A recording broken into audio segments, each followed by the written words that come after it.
zvinenerera ndozvipa kwamuri Baba. Vanorwara vanotambura ndinopa kwamuri Baba. Vasinganzwe vasingagone kutaura ndinopa kwamuri Baba. Vasingaone vasingagone kusvinura mumaoko enyu Baba. Ndinoti pindai pindai pindai pindai mumwoyo mavo Jesu. Pindai Jesu garai navo. Pindai mumwoyo mavo Jesu.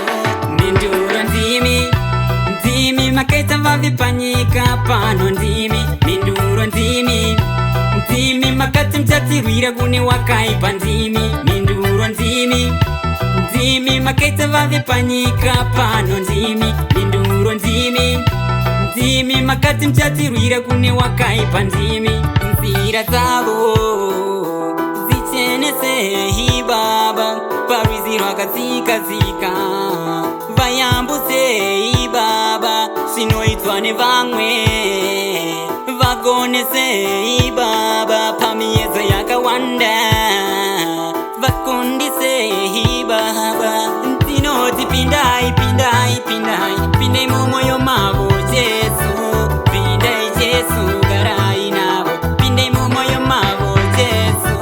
Minduro ndimi ndimi makaita vavi panyika pano ndimi. Minduro ndimi ndimi makati mchatirwira kune wakaipa ndimi. Minduro ndimi ndimi makaita vavi panyika pano ndimi. Minduro ndimi ndimi makati mchatirwira kune wakaipa ndimi. Zvirikadzi nenerera ndozvipa kwamuri Baba. Vanorwara vanotambura ndinopa kwamuri Baba. Vasinganzwe vasingagone kutaura ndinopa kwamuri Baba. Vasingaone vasingagone kusvinura mumaoko enyu Baba. Ndinoti pindai pindai pindai pindai mumwoyo mavo Jesu. Pindai Jesu garai navo. Pindai mumwoyo mavo Jesu. Pindai pindai pindai pindai mumwoyo mavo Jesu. Pindai Jesu garai navo. Pindai mumwoyo mavo Jesu.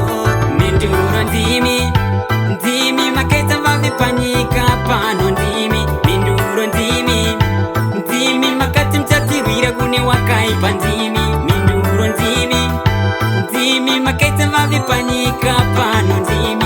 Minduro ndimi ndimi makati mchatirwira kune wakaipa ndimi. Nzira dzavo zichenese Baba.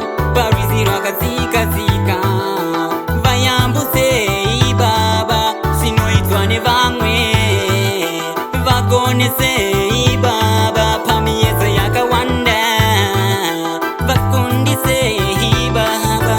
Minduro ndimi ndimi makaita vavi panyika pano ndimi. Minduro ndimi ndimi makati mchatirwira kune wakaipa ndimi. Minduro ndimi ndimi makaita vavi panyika pano ndimi. Minduro ndimi ndimi makati mchatirwira kune wakaipa ndimi.